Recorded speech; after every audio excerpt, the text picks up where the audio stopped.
You went out this morning and there was nothing in the nest box again. Third day running, the birds look well enough. They're eating, they're moving about the run, the same as always. But the eggs have stopped and nobody can tell you why. I have kept our chickens my whole life, and I can tell you there are 9 reasons a hen stops laying. 9.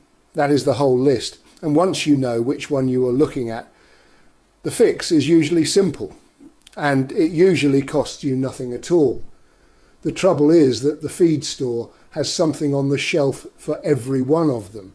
So let us go through them properly in the order you should actually be checking. And then at the end, I will show you how to tell in about a minute whether a particular hen is laying at all. Number 1, daylight. This is the first thing to check, and it is the answer more often than the other 8 put together. A hen needs somewhere around 14 hours of light a day to keep laying. It is not the cold, and it is not the season as such. It is the light falling on her eye.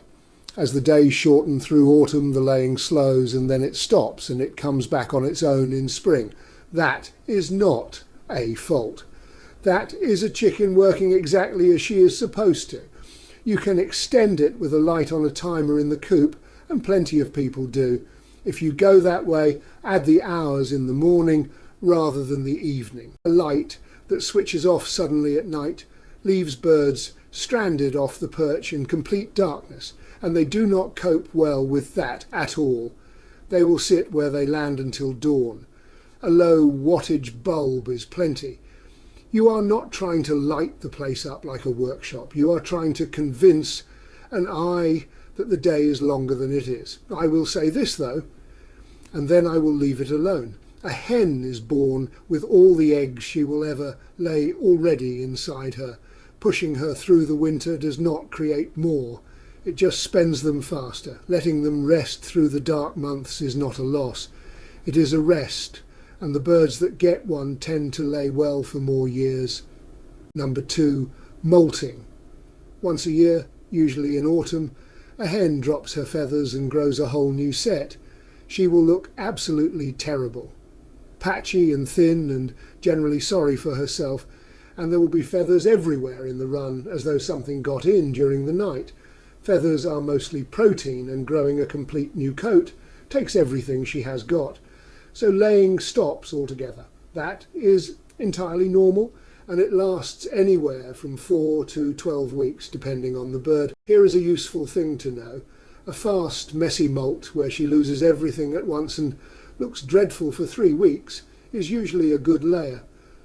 A slow, tidy moult that drags on for 2 or 3 months is more often a poorer layer.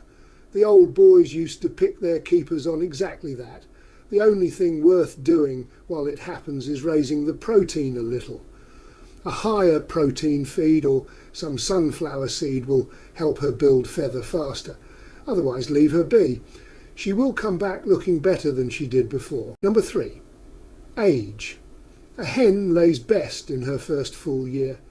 Year 2 is a bit less, maybe 80% of what she did. By year 3 or 4 she has slowed a good deal, and by 5 or 6 she has largely finished with it. This is the one nobody wants to hear, particularly if the birds have names, and most of them do. But if your whole flock arrived on the same day and they are all 4 years old, you do not have a problem to solve. You have an old flock.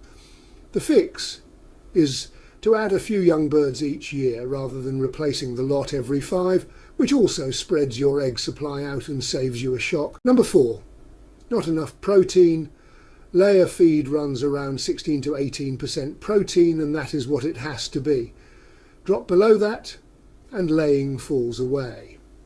Which brings me straight to the thing I most want to say today. Number 5, scratch and treats. Scratch is not feed. Scratch is cracked corn, and it is a treat. It runs around 8% protein, which is roughly half what a laying hen needs. Every handful of scratch, every bowl of kitchen scraps, every heap of grass clippings, and every bit of bread dilutes the layer feed those birds are getting. People throw scratch in every afternoon because the hens come running for it, and it feels good to be met like that. Then The eggs stop and they go back to the feed store and they buy a supplement to fix a problem that the treats caused. Keep treats under about 10% of the total diet. That is one small handful for the whole flock. Not a scoop each, and feed it in the late afternoon after they have already filled up on their proper feed, not first thing in the morning when they are hungry enough to fill up on corn instead. I've watched more people fix a laying problem by cutting the scratch than by any other single change I can name. One more thing on feed. If you have a mixed flock with a rooster or with young birds, plenty of people run an all-flock feed instead of a layer feed. That is fine, but all flock is lower in calcium, so your hens need oyster shell available separately in a little dish. They will take what they need and leave the rest. Without it, they will pull calcium out of their own bones and you will start seeing thin shells and soft shells. Number 6, water. A hen drinks around half a litre a day, and an egg is mostly water. Cut the water off and the laying stops almost immediately, which is obvious enough in the middle of summer. In winter, it catches absolutely everybody. The drinker freezes solid overnight and thaws again by the middle of the morning, so you never once see it frozen, so you never know it happened. Those birds went 10 or 12 hours with nothing to drink, and it happened every single night for a month. Check it first thing in the morning, not at lunchtime. That one habit will tell you more than anything else you do in January. And in summer, check it's in the shade. Hens drink far less from water that has been sitting in full sun all day. Number 7, stress. Chickens are creatures of routine and they do not handle change at all well. Any one of these will stop the laying for a week or two. A predator around at night, even if nothing was actually taken, a dog getting into the run, new birds added to the flock, moving the coop, a change in the pecking order after a bird dies, building work nearby, a spell of extreme heat. There is not much to fix here beyond identifying it and letting them settle. But it is worth knowing about so that you do not go changing the feed for no reason when the real cause was a fox walking the fence line on Tuesday night. Heat is worth a word on its own. Hens cope with cold far better than with heat. Above about 30 degrees Celsius they will stop laying, and above 35 you are into genuine danger. Shade and cool water and something to dig into is what they need. Not fussing. Number 8, broodiness. A broody hen sits in the box and will not move. She puffs herself up and flattens down and growls at you when you reach under her, and she may well have a go at your hand. She has decided she is hatching a clutch, whether or not there is anything under her to hatch. She will not lay a thing while she's broody, and she can stay that way for weeks. She will also occupy a nest box the other birds want and get short with anybody who tries to use it. Some breeds do it far more than others. If you keep Silkies or Orpingtons or Cochins, you will meet this regularly. If you keep hybrids or Leghorns, you may never see it at all. If you do not want chicks, break her early rather than late. Take her off the nest several times a day and shut the nest boxes in the afternoon so she cannot settle back in. And some people use a wire-bottomed crate for 2 or 3 days so that air moves underneath her and cools her breast, which is what actually brings her out of it. She will not enjoy it, but a hen sat broody for 6 weeks loses a great deal of condition, and that is far harder on her. Number 9, and this is the one that gets missed most often of all. They have not stopped laying at all. They are laying somewhere else, under the hedge, behind the shed, in the long grass along the fence, in a stack of pallets. If your bird's free range and the eggs stopped suddenly with no other explanation at all, go and have a proper look around before you change a single thing. Or something is taking them. Rats, crows, magpies and snakes will all take eggs, and they are quick and quiet about it. Shut the birds in for 2 or 3 days and see whether eggs appear in the box. That tells you the answer straight away. And occasionally a hen starts eating her own. It usually begins with one that got broken, either because a shell was thin or because there was not enough bedding in the box. Once she has had a taste of it, she will keep going, and others will learn it from her. You will see shell fragments, or a wet yolky patch in the bedding, or a hen with yolk dried on her beak. Collect more often, keep plenty of bedding in the boxes, make sure they have oyster shells so the shells are hard, and darken the nest boxes if you can.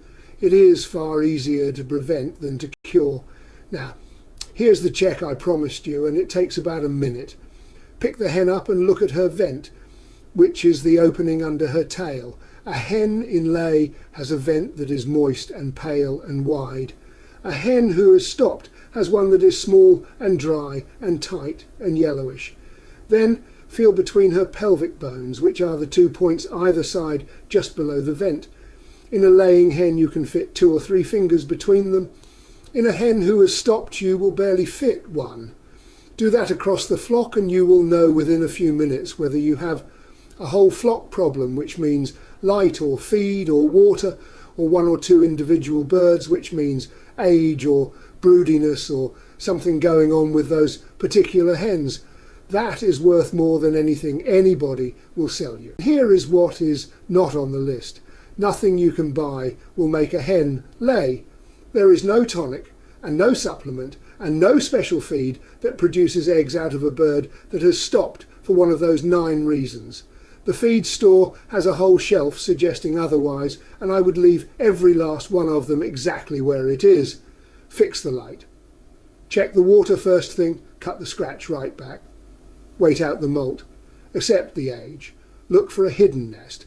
That is the whole of it. I have written it all down properly, a month-by-month calendar of what to expect and when, so that an autumn stop does not worry you. A feed guide with the actual protein and calcium figures, so you can read a bag label and know what you're looking at. How to break a broody hen without being cruel about it.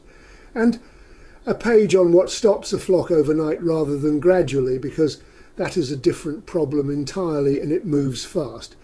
It is linked below, and it costs less than 1 bag of the supplement I have just told you not to buy. Last thing, if your hens have stopped, and it is autumn and they look a bit ragged and the days are drawing in, then you almost certainly do not have a problem at all. You have chickens doing exactly what chickens have always done at this time of year.